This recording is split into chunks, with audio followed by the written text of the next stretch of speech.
नमस्कार मित्रों, welcome back to my channel. मित्रों, बहुत ही महत्वपूर्ण खबरों की हेडलाइंस प्रस्तुत हैं। फर्जी तरीके से प्राप्त नौकरी के आधार पर पाए गए वेतन को वापस करना होगा। स्वयं के द्वारा की गई गलती का लाभ नहीं लिया जा सकता। घर पर हेलमेट पहनकर रहने को मजबूर है शिक्षक परिवार। किशोर किशोरियों को मेंटल हेल्थ एवं फिजिकल केयर से संबंधित प्रशिक्षण। ये तो थी हेडलाइंस, और आप इन्हीं खबरों को विस्तार पूर्वक देखने के लिए वीडियो पर अंत तक बने रहें। साथ ही साथ आपसे रिक्वेस्ट है कि अभी तक आपने इस चैनल को सब्सक्राइब नहीं किया है तो इसको सब्सक्राइब अवश्य कर लें। साथ ही बेल आइकन भी प्रेस करना ना भूलें, क्योंकि यह चैनल एक ऐसा प्लेटफॉर्म है जिसके माध्यम से आपको बेसिक विभाग की महत्वपूर्ण जानकारी प्राप्त होती रहेगी। तो आइए देखते हैं वीडियो को विस्तार पूर्वक। डिग्री के आधार पर नौकरी प्राप्त करने के पश्चात वेतन लेने के बाद वेतन को वापस करना होगा।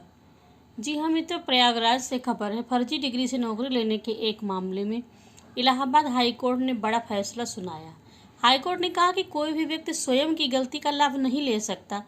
बिना कानूनी अधिकार के किसी ने मिली भगत व फ्रॉड से नियुक्ति लेकर वेतन लिया है तो उसे वापस करना चाहिए, अन्यथा यह गलत तरीके से धनवान बनना होगा। कोर्ट ने कहा, फर्जी प्रमाण पत्र से नौकरी प्राप्त करने वाला वेतन की वसूली के खिलाफ अनुच्छेद 226 में साम्य इक्विटी न्याय की मांग नहीं कर सकता। ऐसी वसूली का कार्यवाही को मनमाना भी नहीं कहा जा सकता है। हाईकोर्ट ने कौशाम्बी की फर्जी टीईटी प्रमाण पत्र से नियुक्त सहायक अध्यापिका की नियुक्ति निरस्त कर वेतन वसूली नोटिस पर हस्तक्षेप करने से इनकार कर दिया। कोर्ट ने याचिका खारिज कर दी और यह आदेश न्यायमूर्ति एसपी केसरवानी तथा न्यायमूर्ति आर.एन. तिलहरी की खंडपीठ ने मालती देवी की याचिका को खारिज करते हुए दिया। मालूम हो कि याची ने फर्जी टीईटी प्रमाण पत्र से नियुक्ति प्राप्त की और जब इसकी जानकारी विभाग को हुई तो नियुक्ति निरस्त कर दी गई, जिसे चुनौती दी तो हाईकोर्ट ने आदेश पर रोक लगा दी। याची ने वेतन लिया।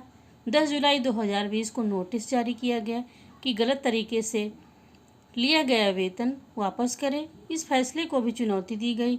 याची का कहना था कि आदेश पर रोक लगा है, इसलिए वसूली नहीं की जा सकती। सरकार की तरफ से बताया गया कि उत्तर प्रदेश माध्यमिक शिक्षा बोर्ड ने प्रमाण पत्र जारी नहीं किया है। सत्यापन रिपोर्ट पर याची ने भी आपत्ति नहीं की। याची ने कहा कि आगरा विश्वविद्यालय की फर्जी बीएड डिग्री मामले में वसूली पर कोर्ट ने रोक लगा रखी है, इसलिए उनसे भी वसूला जाए। घर के अंदर हेलमेट पहनकर रहने को मजबूर शिक्षक परिवार। जी हाँ, कानपुर शहर बर्रा के दामोदर नगर में रहने वाले परिवार में अजीब सी दहशत बैठ गई है, जिसकी वजह से पूरा परिवार घर में हेलमेट पहनकर रहने को मजबूर है। परिवार का कोई सदस्य बालकनी या छत पर जाता है तो हेलमेट पहनना नहीं भूलता है। आसपास पड़ोस में रहने वाले भी उनकी दशा देखकर दहशतजदा हैं। मामला पुलिस तक पहुंच चुका है, लेकिन अभी तक कोई हल नहीं निकाला जा सका है। बर्रा के दामोदर नगर में आदित्य शर्मा अपने परिवार के साथ मकान में रहते हैं। वो पेशे से शिक्षक हैं। उनके घर में पत्नी, बच्चे व अन्य सदस्य रहते हैं। पड़ोसियों की माने तो इन दिनों आदित्य और उनके परिवार के लोग घर के अंदर हेलमेट पहने नजर आते हैं। घर का कोई सदस्य छत पर कपड़े सुखाने या किसी भी काम से जाता है तो हेलमेट पहन लेता है। इतना नहीं, बालकनी में आने पर भी आदित्य अक्सर हेलमेट पहने नजर आते हैं। घर का कोई अन्य सदस्य भी बालकनी में हेलमेट पहनकर आता है। आसपास के लोगों ने जब उनकी यह वजह पूछी तो वे भी हैरान रह गए और दहशत में आ गए। दरअसल आदित्य के घर में बीते 4 दिनों से पत्थर बरस रहे हैं। उनके घर पर रुक रुक कर पत्थरबाजी हो रही है। हैरत की बात यह है कि कोई दिखाई नहीं पड़ रहा है। शिक्षक आदित्य शर्मा बताते हैं कि मंगलवार सुबह 9 बजे से उनके घर पर पत्थरबाजी शुरू हुई। हर 4-5 मिनट में पत्थर घर पर आकर गिरता है, तो कभी कभी तो एक साथ कई पत्थर बरस रहे हैं। पथराव से घर के सभी शीशे की खिड़कियाँ टूट गईं। आदित्य ने बताया कि वो काफ़ी देर तक सिर पर हेलमेट लगाकर निगरानी करते रहे, लेकिन पत्थर कहाँ से आ रहे हैं दिखाई नहीं पड़ा। पुलिस के सामने भी आते रहे पत्थर। इस बारे में आदित्य ने पुलिस को सूचना दी। इस पर पुलिसकर्मी घर आए तो उनकी मौजूदगी में भी पत्थर आते रहे। पुलिस ने पड़ताल की, लेकिन पत्थर कहाँ से आ रहे हैं, कौन बरसा रहा है, इसका पता नहीं कर पाए और वापस चले गए। आदित्य के मुताबिक पुलिस ने उनकी तहरीर नहीं ली है और कोई कार्यवाही भी नहीं की है। घर पर पत्थर बरसने से उनका परिवार दहशत में है और अपनी सुरक्षा खुद करने को मजबूर है। वहीं स्थानीय लोगों का मानना है कि कोई असामाजिक तत्व दूर से गुलेल से इस तरह हरकत कर।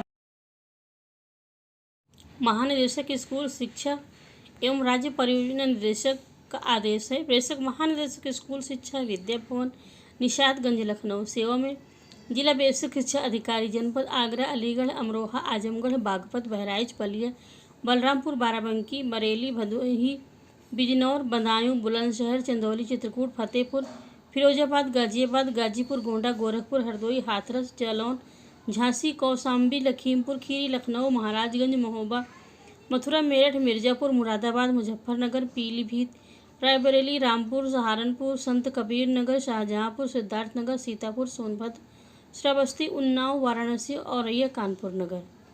और ये 1 सितंबर को आदेश आया है।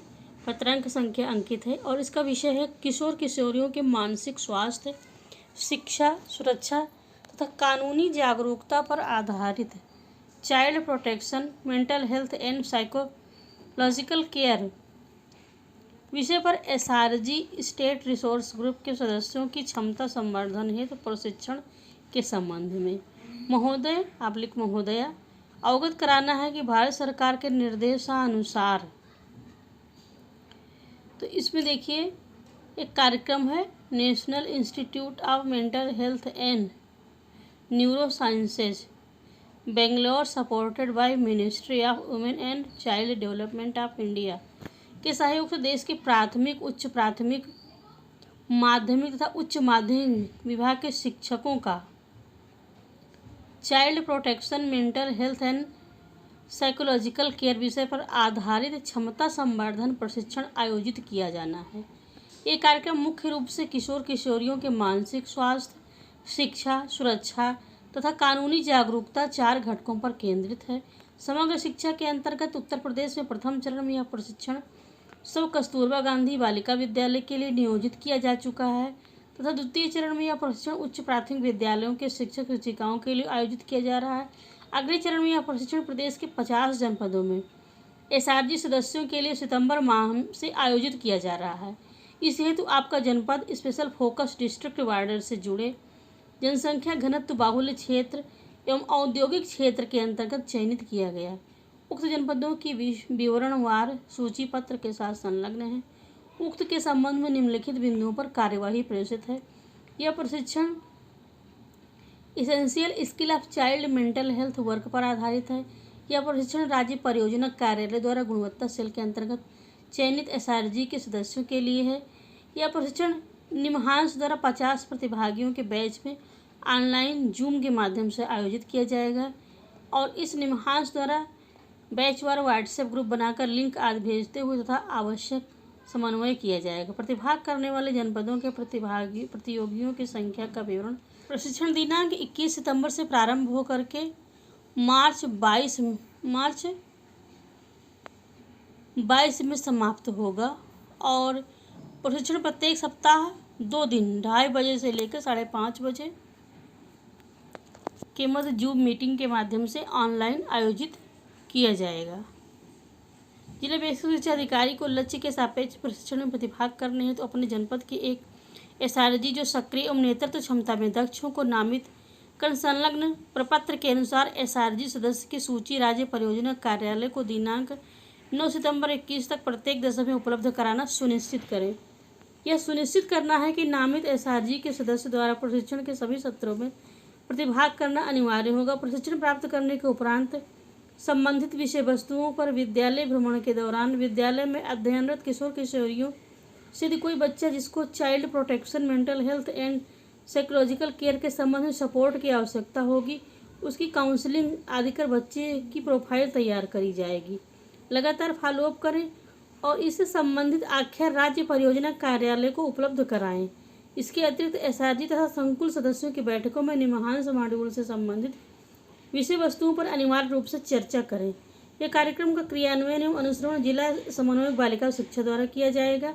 अतः आपको आदेशित किया जाता है कि उपरोक्त प्रशिक्षण हेतु एसआरजी को नामित करते हुए संलग्न पत्र में सूचना हार्ड एवं सॉफ्ट कॉपी में राज्य परियोजना कार्यालय को निर्धारित तिथि तक उपलब्ध कराने का कष्ट करें। महोदय अनामिका सिंह, महानिदेशक स्कूल शिक्षा, तो ये आदेश है और इसको निम्नलिखित को सूचनार्थ और आवश्यक कार्यवाही हेतु प्रेषित किया गया है। प्रमुख सचिव बेसिक शिक्षा शिक्षा अनुभाग उत्तर प्रदेश शासन, जिलाधिकारी समस्त जनपद, मुख्य विकास अधिकारी समस्त जनपद, प्रतिनिधि निमहांस बंगलौर, शिक्षा अधिकारी यूनिसेफ गोमती नगर लखनऊ, जिला समन्वयक बालिका शिक्षा समस्त जनपद।